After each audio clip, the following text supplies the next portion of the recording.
54 000 voitures et camions de plus par jour. C'est ce que prévoit le projet flamand d'élargissement du ring. Un ring qui de Grand Bilgard à Zaventem passera de 6 à 10 bandes à certains endroits. Pour le CDH, c'est non.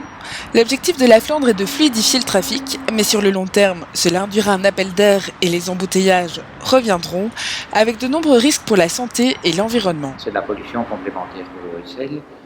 Et d'autre part, on sait que les rejets de particules fines, et il y a des études très précises qui ont été faites à ce sujet, vont toucher plus de 60 000 personnes de part et d'autre du ring. Cet élargissement pourrait également avoir des conséquences économiques pour Bruxelles. Il y a évidemment des risques, puisqu'il y a toute une stratégie de la part du gouvernement flamand de fluidifier ou de tenter de le faire pour bien irriguer les zonings qui sont situés en périphérie de Bruxelles, et par contre de progressivement bloquer les accès à Bruxelles, ou en tout cas les rétrécir.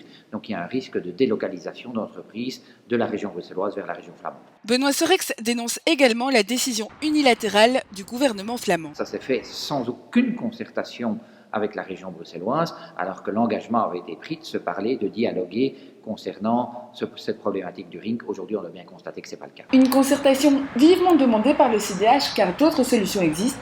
La mise en place du RER, une bande de circulation réservée au covoiturage et des lignes de tram et de bus interrégionales.